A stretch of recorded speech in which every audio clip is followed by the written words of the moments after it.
بسم الله الرحمن الرحيم الحمد لله رب العالمين وصلى الله وسلم وبارك على سيدنا ونبينا محمد وعلى آله وصحبه وسلم. In our lessons on the Tariqa al-Muhammadiyya of Imam al-Birgivi rahimahullah ta'ala, we are continuing to look at the blameworthiness of wastefulness, right? And to understand it, like why being wasteful is so blameworthy, one of the things to appreciate is the reality of what is the nature of wealth and what is the purpose of wealth, right? Of wealth, of all things, right? So he tells us, المبحث الثاني والسبب الأصلي في مذموميته وهو أن المال نعمة الله تعالى ومزرعة الآخرة إذ به ينتظم المعاش والمعاد. So the fundamental cause for the blameworthiness of waste and is that wealth, things are Allah's blessing, and wealth, property, and all that you have is a harvest ground for the hereafter. What is the wisdom behind it? The wisdom behind it is that you turn to Allah through it, right? This world and all it contains is the harvest ground of the hereafter. إذ به ينتظم المعاش والمعاد, because it is through wealth and material things that the matter of one's worldly living and the matter of one's hereafter becomes arranged, because you cannot dedicate yourself to the matters of the next life if you're not able to survive in this life, typically. Mama, you've not turned on the heating, have you? Can we check? So, وَبِهِ صَلَاحُ الدَّارَيْنِ, and it is through wealth that both worlds are made good. By it, both worlds are made good, right? وَسَعَادَةُ الْحَيَاتَيْنِ, and through it one attains the felicity of both lives, the life of this world and the life of the next. The felicity of this life is for one's affairs in this life to be good in accordance with the pleasure of Allah subhanahu wa ta'ala. وَبِهِ يُحَجْ, and through wealth are you able to perform hajj. وَبِهِ يُجَاهَدُ الْكُفَّارِ, and it's through that the enemies of Islam are fought. وَبِهِ قِوَامُ الْبَدَنِ وَقِيَامُهُ الَّذِي هُوَ مَطِيَّةُ الْفَضَائِلِ وَآلَةُ الطَّاعَاتِ, and it is through wealth that one has the wellness of body and its ability, and the body is your mount to virtues and the instrument for good deeds, right? That if you don't have wealth and wealth and property and the things by which you can take care of your own body, how will you do the good? How will you do acts of worship? So the things that Allah has given you are a means of ultimate and relative good, right? That is their purpose, right? That is their existential purpose. إِذْ بِهِ يَحْصُلُ الْغِذَاءُ وَاللِّبَاسُ وَالْمَسْكَنُ, it is through wealth that one is able to gain one's nourishment and one's dress and one's residence. وَبِهِ يُصَانُ عَنْ ذُلِّ السُّؤَالِ, and it is through it that one is shielded from the humiliation of begging, right? Which feels humiliating in worldly forms, but it is against the sunnah to beg. right? That even if one's in poverty, to the extent one can, it is superior to take the means to earn a living than to seek the alternative to beg or to ask somebody. وَبِهِ يُنَالُ دَرَجَاتُ الْمُتَصَدِّقِينَ, and it is through wealth that one attains the high ranks of those who give in charity, right? Which so much has come about the virtues of giving in charity, right? So everything in excess of what you need that you just wasted, that could have been something that you could have given in charity or spent in the good or spent on your family or your friends in ways of goodness. So it's وَبِهِ يُوصَلُ الرَّحِمِ, and it is through wealth that one connects ties of family. You want to maintain family ties? Feed others. Right? The simplest way of maintaining any relationship, feed them. Right? Right? Feed. But that requires the ability to, of course, also requires willingness, right? It requires willingness more than the finances, right? Because the Prophet ﷺ, the sunnah is you feed others with what you feed yourself. And the Prophet ﷺ promised the food of one is enough for two, and the food of two is enough for four, etc. Right? So that's not normally an excuse that, well, I don't have enough. Whatever you're going to have, and you'll find the promise of the Prophet ﷺ true. Got food for two, have four people over, and you'll find it'll be enough. Right? It'll be enough بإذنه سبحانه وتعالى.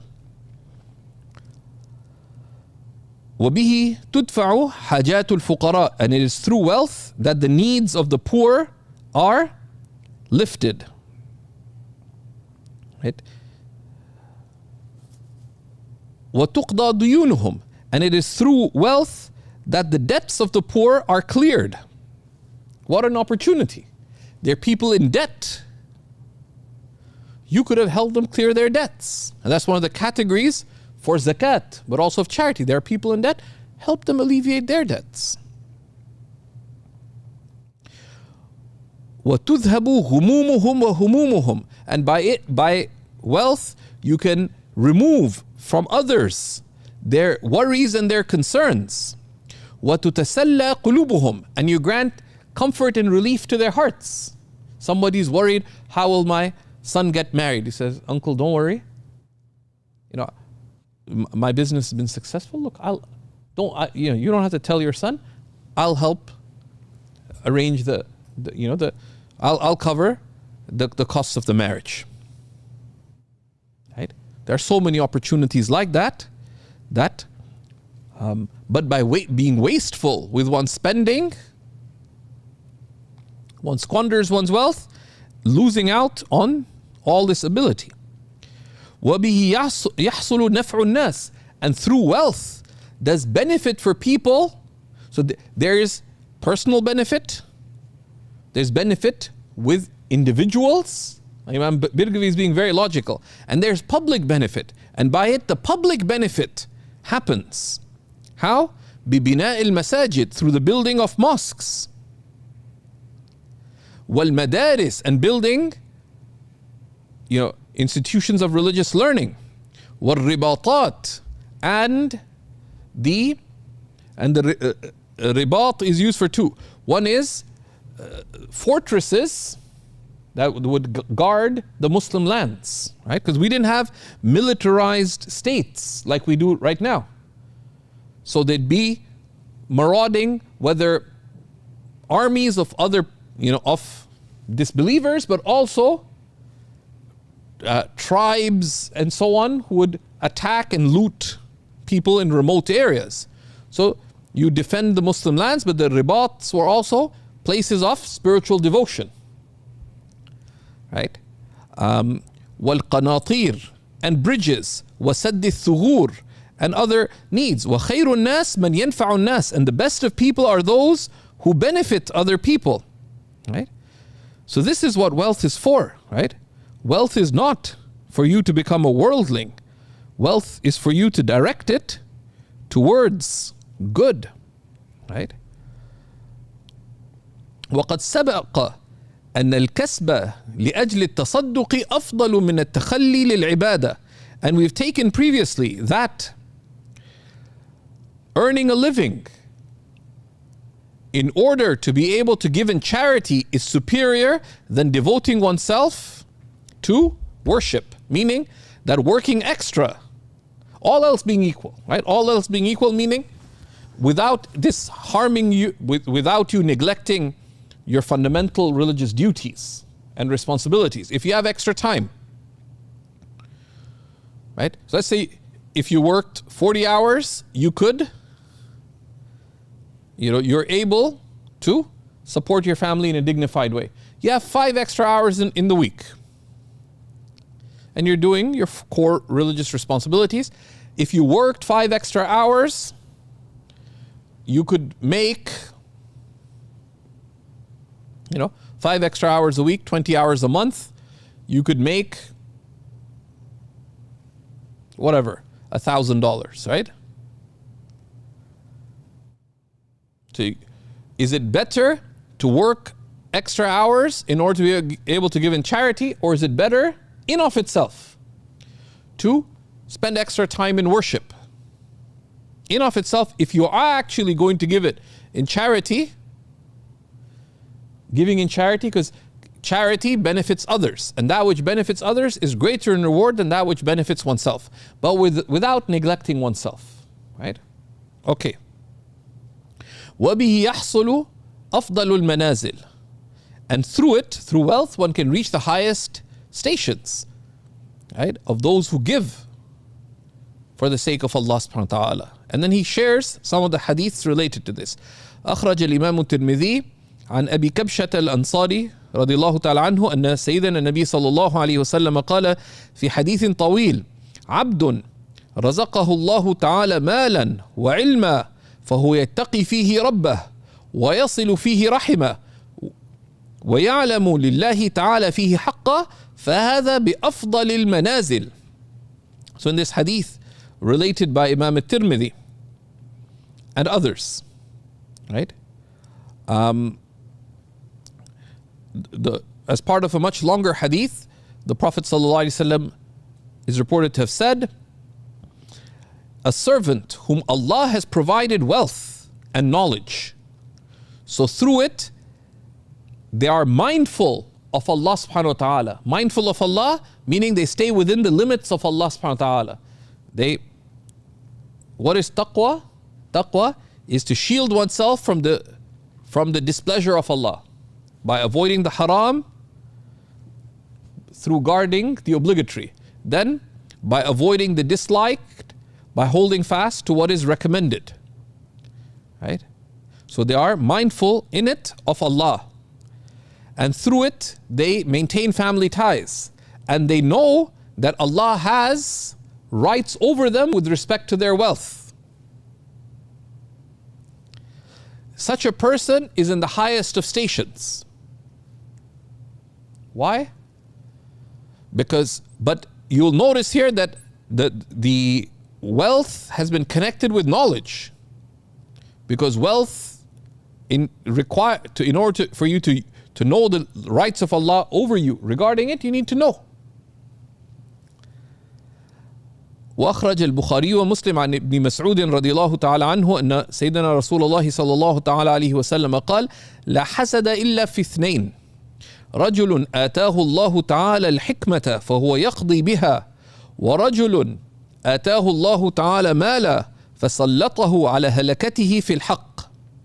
So in this hadith related by both Bukhari and Muslim from Ibn Mas'ud radiallahu ta'ala anhu, that the Messenger of Allah sallallahu alayhi wasallam said, there is no envy except in two: a person whom Allah Most High granted wisdom, so they judge according to it, and a person whom Allah Most High granted wealth, so they direct it and expend it in the ways of truth, right? So they direct it and spend it in the ways of truth. So there is no envy except in one of two. There are two types of envy. The default of envy is blameworthy. Default envy, which is al-hasad al-madhmoom, which is negative envy, which is when you notice the good that another has and you don't want them to have it. That is always sinful.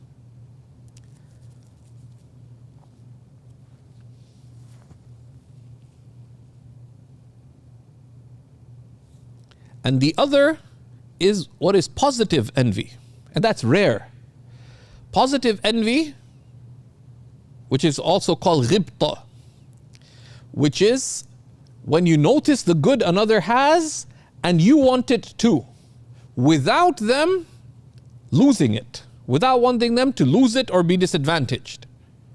And that is good as long as you can guard your heart against any ill feeling towards the other person, right? So you notice someone,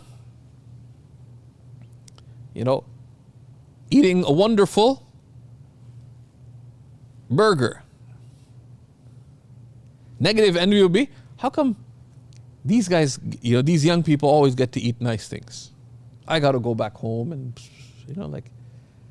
and that's negative envy. Even in passing, it's not good. But positive envy would be, oh, mashallah, those burgers look good. Ya Rab, I want to be able to get that one day for my family. And one of the ways to guard yourself against any ill feelings, Allahumma barik lahum fihi. Oh Allah, bless them in it. Right? So that you guard your heart against anything in it. So there's no envy, meaning except in two, means in the like of two. Right? There's no envy except in the like of two. When you want the good another has without wanting them to lose it. It's also telling us don't envy people for worldly things. Right? MashaAllah, they've got a big house. Oh Allah, grant me a big house. Okay. That's fine. But where you فَبِذَلِكَ فَلْيَتَنَافَسِ الْمُتَنَافِسُونَ. And in that, meaning in matters of the next life, let those who would vie with each other vie. One is a person whom Allah granted wisdom. So they judge by it. Some said that this is specific to qada, who granted wisdom, because the qadi, the judge, needs to be wise. Because people try to trick others all the time. So the qadi, though they judge by the outward, they need to be smart. Right? So they can identify, they find that this is not sufficient evidence. They go check, etc. So others said no. Here, yaqdi, judging by it, means someone whom Allah granted wisdom, and they judge in life. They make their judgments based on wisdom. What is wisdom? النظر إلى مآل الأمور. Wisdom is to look at the outcomes of things. Right? Al-Hakim man yanzur ila awaqib al-umur. The wise person looks at the consequences of things.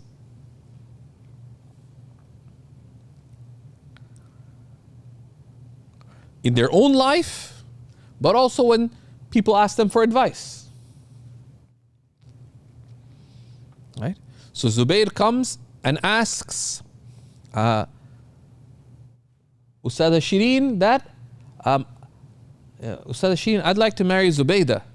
MashaAllah, she's got deen, she's got good character. I think we get along.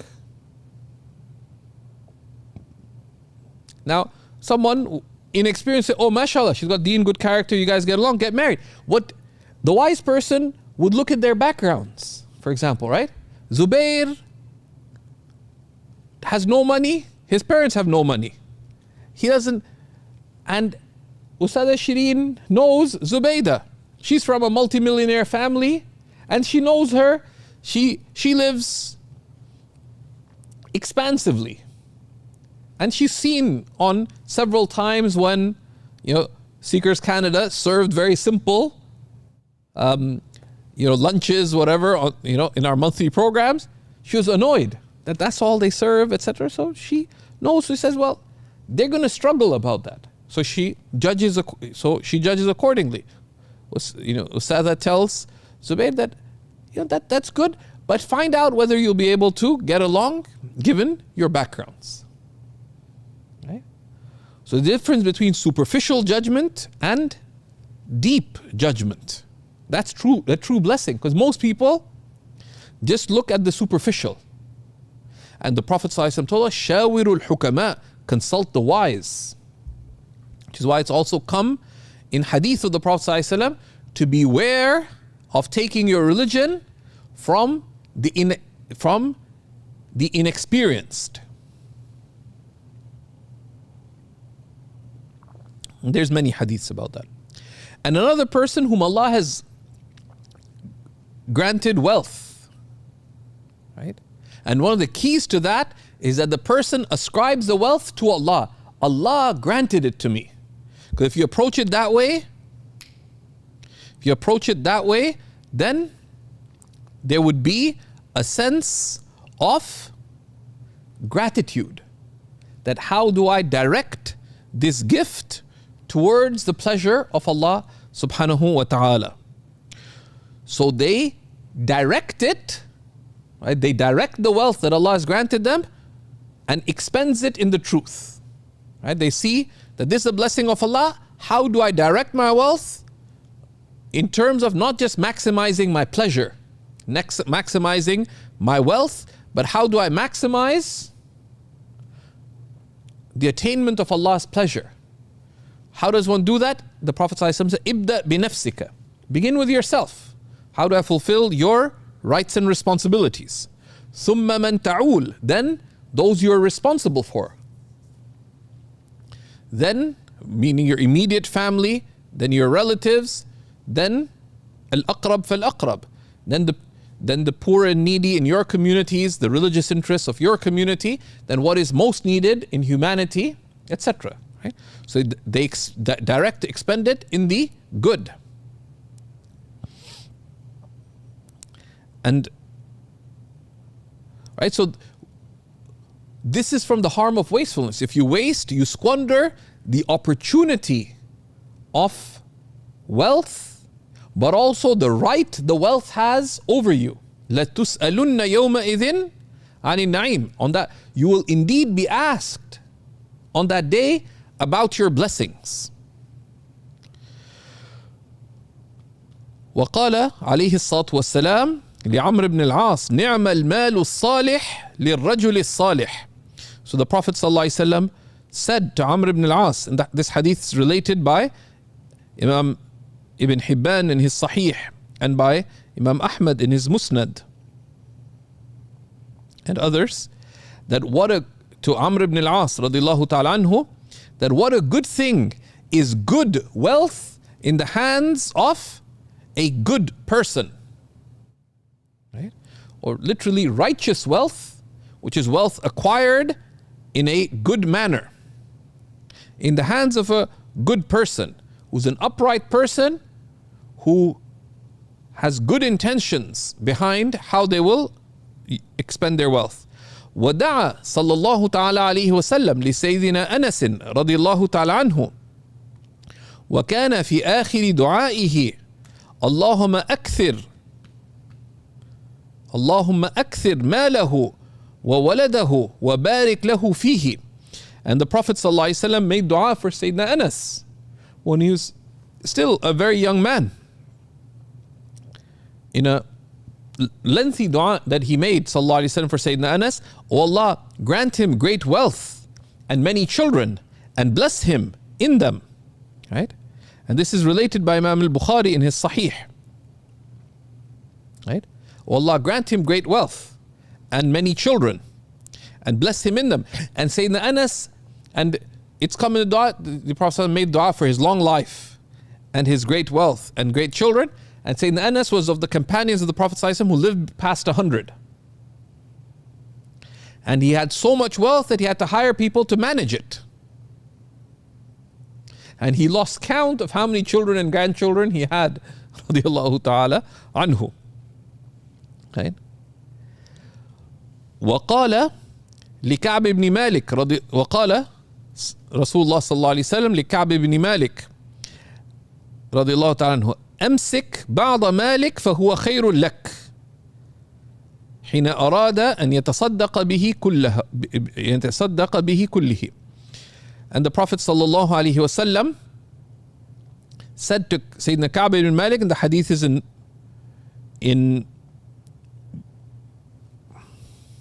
Bukhari and Muslim.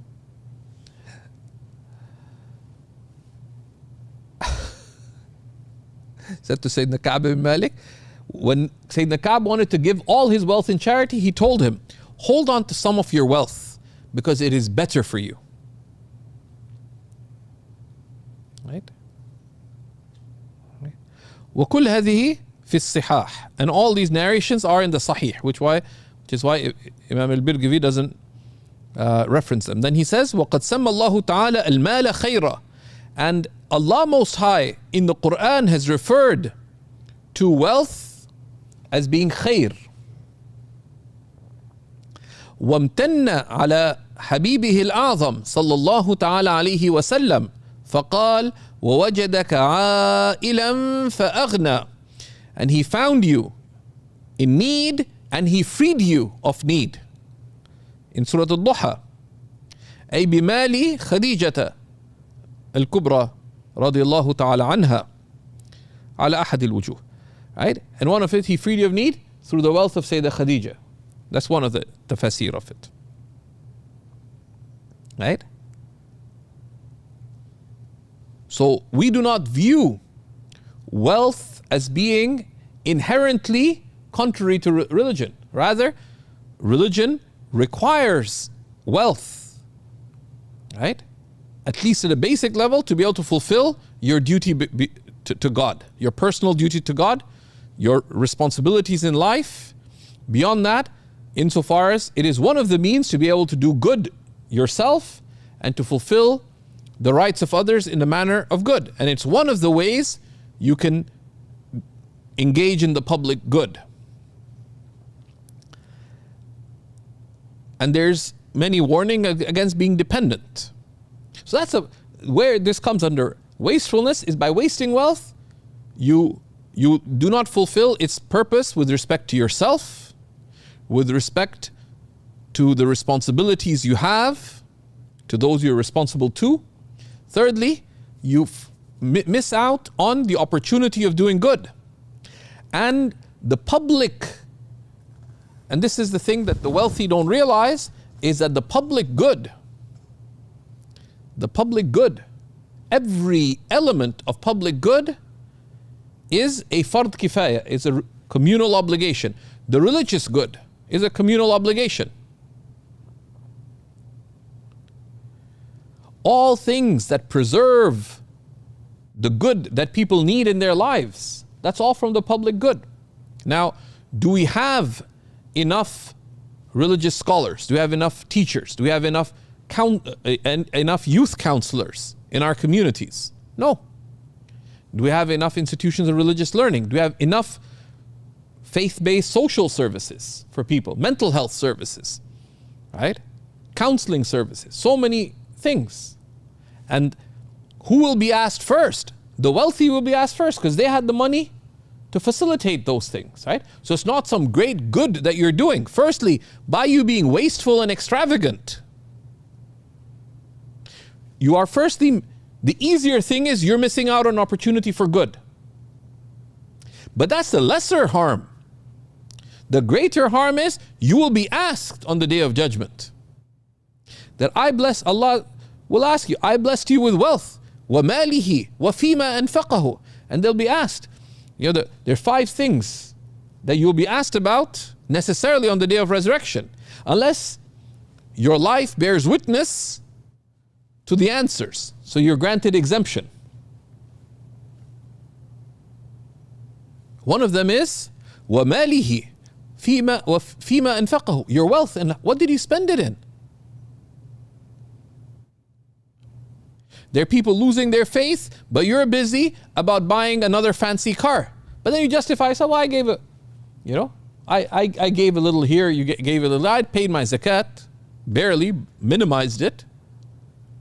Right? وَفِي أَمْوَالِهِمْ حَقٌّ مَعْلُومٌ. In their wealth, there's a known right. لِلسَّائِلِ وَالْمَحْرُومِ.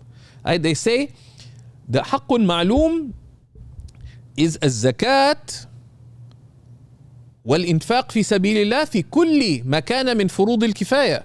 The known right of Allah over your wealth is first zakat. Secondly, the obligatory spending on your family. But number 3 is all the public interest. And all the public interest, because it's a collective obligation. But who does it fall upon? Upon those who are able. Now, you don't have to fulfill it wholly, but you have a responsibility there.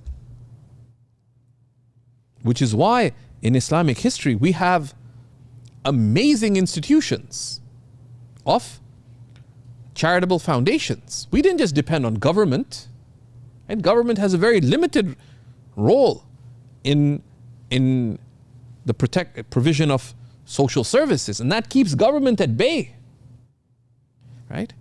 If you look at how much of Ottoman Turkey, how much land in Ottoman Turkey, how much land in Istanbul, for example, was waqf land.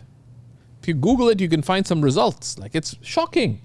A large percentage of old Istanbul was waqf property.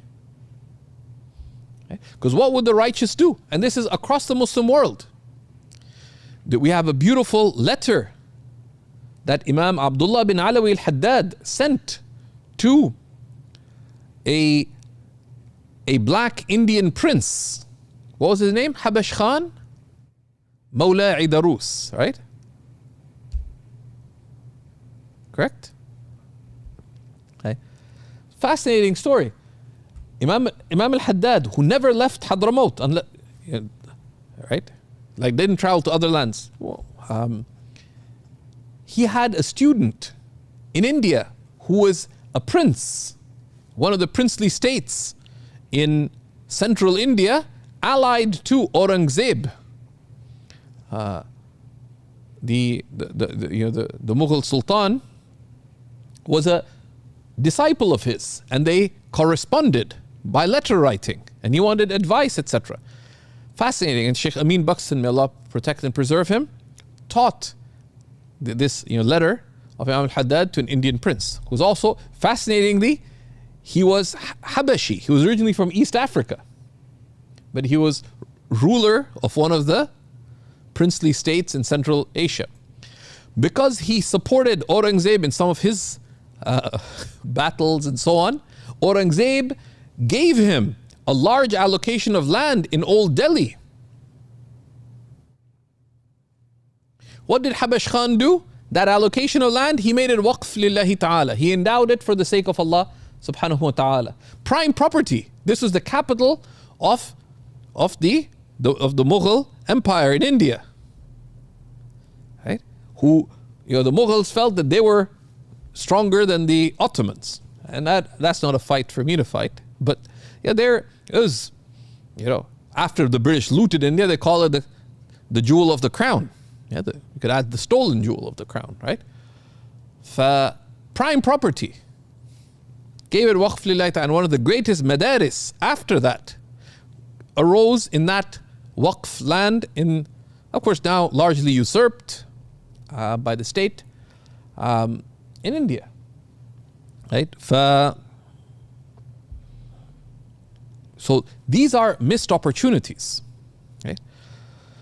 So then, but also taking financial responsibility is part of preserving one's religious dignity, that you don't fall into the unlawful, the questionable. You avoid corruption. Like in many parts of the world, right? People, in order to survive, they're quote unquote forced to cut corners and so on. Why? Because we need to survive. Which is why Sufyan al-Thawri radiallahu ta'ala anhu said, "Al-malu fi hadha zamani silah." Wealth in our times, and he's speaking the first 2 centuries after the Hijrah. Wealth in our times is a weapon, i.e. a source of strength for the believer seeking to traverse this life with dignity and in good towards the good of the next life. وقال سعيد ابن المسيب رضي الله تعالى عنه: لا خير في من لا يطلب المال يقضي به دينه ويصون به عرضه فإن مات تركه ميراثا لمن بعده.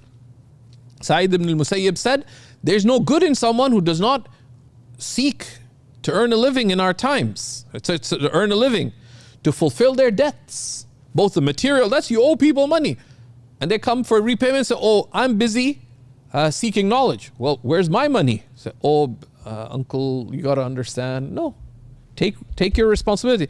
But also debts in the metaphorical sense, what you owe people. You got married. How are you gonna support your wife? How are you gonna support your kids? And to guard their good name, to be able to function within family, within society. Then if one dies, one leaves it as inheritance for those who come after one. وقال Ibn al-Jawzi rahimahullah ta'ala, this is the great Hanbali faqih and the great Hafiz, the author of over 800 books, Al-Hafiz Abdurrahman ibn al-Jawzi rahimahullah ta'ala, متى صح القصد فجمع المال أفضل من تركه بلا خلاف عند العلماء. So Ibn al-Jawzi says that whenever the intention is sound, right? The purpose behind earning more is sound, then gathering wealth is better than not doing so, without difference amongst the ulama. The purpose is sound, meaning you're acquiring it to seek the pleasure of Allah. You have good intentions behind it. It's not just takathur, it's not just the amassing of wealth. The intent is, I want to be able to do good through it for the sake of God. And you acquire, so the intent is good, you acquire it in a good way, and you have strong resolve to direct it towards the good. And it's so you're reasonably sure it's likely to have good outcomes. And you have to be watchful over your intention and how you acquire it and how you are in fact spending it. Okay. So then there's a question which he addresses. وما ورد في ذم المال والدنيا راجع إلى صفته الضارة وهي الإطغاء والإنساء والإلهاء وهي الإطغاء والإنساء والإلهاء عن ذكر الله وعن الموت وعن الآخرة وهذه الصفات غالبة عليه قلما ينفك صاحبه عنها فلذا كثر الذم.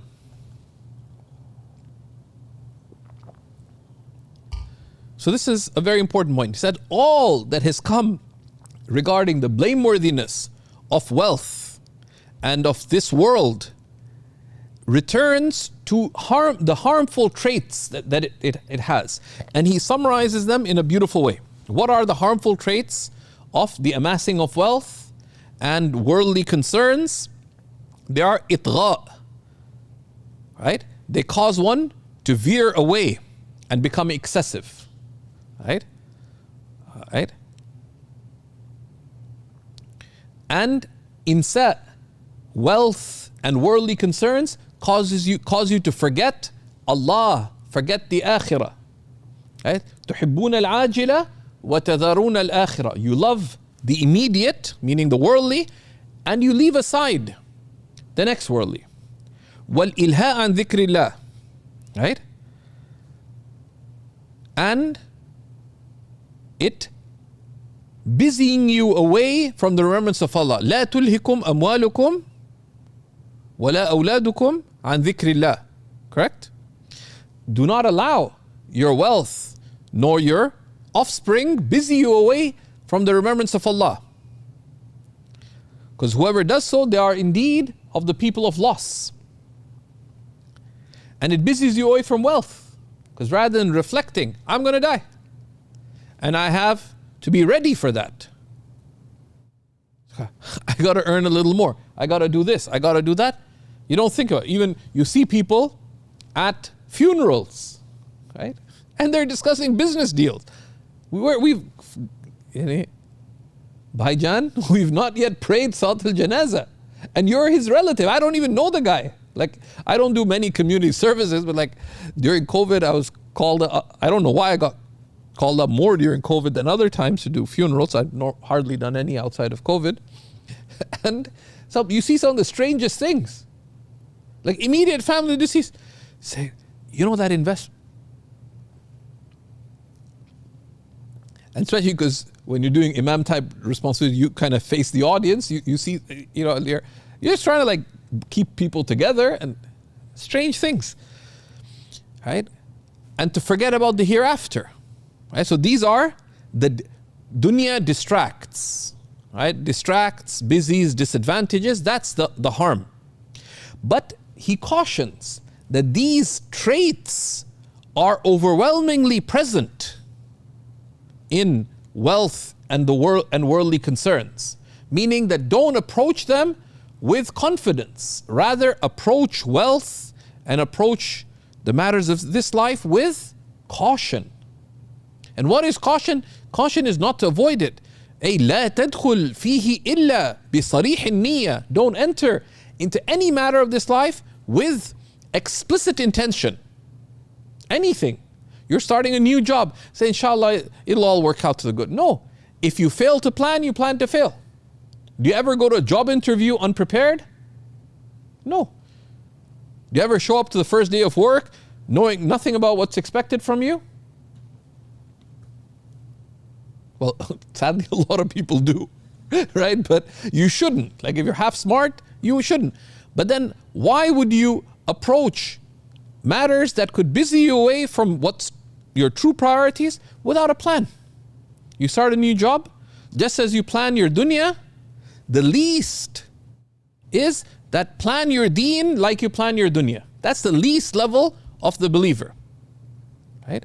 That's the least level of the believer, that plan your religious life as thoroughly as you plan your worldly life. That you have a plan for the week. People who are successful at work, who take care of productivity and all these things, you ask them, what are you doing next week? It's already mapped out. They have their appointments and this and that. People were busy. I found it strange, but it's beautiful in a sense. When I got to university, I have an uncle, he says, Faraz beta, we need to meet up for lunch. And he deliberately gave me an appointment to meet him for lunch because he worked not too far from university, 3 weeks ahead. Said, I'm booked up till then. But you appreciate. And he actually was quite deliberate about it. I asked him many years later, he said, yes, I wanted to give you a sense that you need to plan your time better. It's an unforgettable lunch because I couldn't afford the like of it at that time. But subhanallah, so that's, so plan your deen as much as you plan your dunya. You look at, okay, I've got a new job, this is how I'm going to dress. You upgrade your bag, you do all kinds of things, you read up on it. Plan your deen. You're going to be praying at work. Don't let dhuhr come in and say, oh, I wonder where I can pray here. Like deen is not just decorative in your life. Your deen is your foundation in life. Okay? So plan it out. Where will I pray? What are the intentions I have? How will my engagement in the marketplace of this life be a means to my engagement in the marketplace of the hereafter, as Imam al-Ghazali puts it. So that is the least. Higher than just planning your dunya, your deen like your dunya, is prioritize deen over dunya. That when tough choices come, choose on the basis of what will benefit me eternally over what is a fleeting benefit. Right? So Imam al-Birgivi then tells us that فَلِلْمَالِ جِهَتَانِ مُتَضَادَّتَانِ خَيْرٌ وَشَرٌ فَالْمَدْحُ وَالذَّمُّ حَقَّانِ. Right? So wealth has two directions that are opposites. Two considerations. Aspects of it are good and aspects of it are harmful. So both praise and blame applies to wealth. And both are true. Is wealth good or bad? Wealth has good qualities and opportunities of good, but wealth has harm and dangers. Right? فإذا ثبت كونه نعمة عظيمة فإسرافه يعني استحقار لنعمة الله تعالى. If it is given that it's established that wealth is a tremendous blessing from Allah, then wasting it is deeming paltry the blessing of Allah subhanahu wa ta'ala. وَإِهَانَةٌ لَهَا وَإِضَاعَةٌ, and it's considered a disregard for it and a squandering of what Allah has blessed you with. وَكُفْرَانٌ بِهَا وَتَرْكٌ لِشُكْرِهَا, and it's a denial of its being a gift from Allah and a leaving of gratitude for the wealth, because gratitude is recognition, appreciation, and expression as entailed by the blessing. فَيَسْتَوْجِبُ الْمَقْتَ وَالْبُغْض, so therefore squandering wealth entails it being despised and odious to Allah subhanahu wa ta'ala. وَالْعِتَابَ وَالْعِقَابِ, and censure and punishment. وَالْعَذَابِ, and torment. مِن مُضَيِّعِهَا, from the one who squanders it. وَسَلْبِهَا وَإِزَالَتِهَا عَنْ مَحَلِّهَا, right? And for it to be removed from the one who has it. لِعَدَمِ مَعْرِفَةِ قَدْرِهَا وَرِعَايَةِ حَقِّهَا, because the person who was granted it as a gift did not recognize its worth, nor did they take care of its right. كما أن شكرها وحفظها عما ذكر يستوجب ثباتها وزيادتها, just as gratitude for wealth and guarding it from these potential dangers, right? What are the potential dangers? Right? That it cause you to veer away from the straight path, that it cause you to forget what truly matters, that it busy you away from the remembrance of Allah, that it busy you away from remembrance of death, that it busy you away from the hereafter and what will lead to it. Right? These are the 5 fundamental dangers of wealth and worldly concern. Rather, the approach to wealth and the worldly can be summarized in one thing, is gratitude. What is gratitude? A shukru. The pillars of gratitude are recognition. الاعتراف بالنعمة وما بكم من نعمة فمن الله. All that you have of blessing is from Allah. And what do you have of blessing? قل كل من عند الله. Say it is all from Allah. That's the first. Secondly is to appreciate it. It's to appreciate this as being a blessing. You recognize it, but then you appreciate it.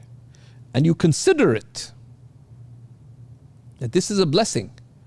And then how do I express gratitude towards it? Right? That's the third element.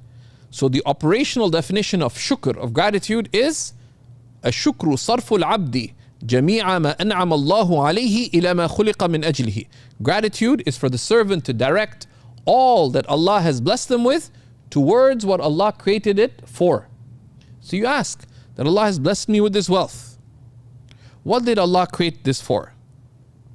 And so you think, what are my responsibilities and what are my opportunities of good towards the pleasure of God with this wealth? Right? And there's spending on oneself that is a means to the pleasure of Allah. There's people who don't find any problem in checking out every new steak joint in this place and that place. We tell them there's a book that's $100. $100? How come Islamic books are that expensive? But you can buy one steak for yourself. That's like an $80 steak or whatever. And that, how long does it take to eat the steak? Half an hour. And right? You can buy some premium coffee or buy this or that for large amounts, but something that'll benefit you in your deen, that is praiseworthy spending. Right? Or upon those you're responsible for, but in ways that are good. Then how do I maximize the good? Right? The return on eternal investment on your wealth. That's how the believer looks at it. Right? That is gratitude. for the servant to direct everything that Allah has blessed them with towards the good that Allah created it for. That is the opportunity. Which is why Allah subhanahu wa ta'ala, and if one does this, that in gratitude there is guarding one's wealth of these harms, and Allah has promised that He will secure wealth as a result and grant it increase as a result. Allah Most High says, لَإِن سَأَلْتُمْ لَإِن شَكَرْتُمْ لَأَزِيدَنَّكُمْ from Surah Ibrahim. If you are grateful, we shall surely grant you increase. Increase certainly in the hereafter, which is the increase that matters. But you'll also find increase intangible in this life, which is barakah, and tangible increase. And one of the wisdoms in that is by not wasting, you will have more. You'll have more. That interestingly, you ask most people, and sometimes people have difficult circumstances, right? A lot of, especially during lockdown, etc., things have been difficult. We're not castigating people who eat out, etc. So very often we live in difficult circumstances. But let's say, if you ask someone that, okay, you prepared some food yourself for lunch. How long did it take? Not that long. You ordered in, you ordered out. Was it really that great? Second day, third day, fourth day? So you spent a lot of money.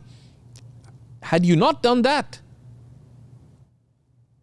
would you have more money? It's a lot of things that we spend heedlessly on. We realize that we didn't actually need it. Right? So a purposeful, gratitude-oriented spending, right? You could call it GPS, right? Gratitude, grateful and purposeful spending just obviously secures your wealth, right? Because by leaving aside, getting rid of the wasteful spending, you just tangibly have more. And then you can choose to spend it purposefully on where it matters. But then there's also the secret of divine increase in it that Allah has promised. There'll be increase insofar as reward in the next life, blessing in this life, and you'll find openings in ways you can't imagine.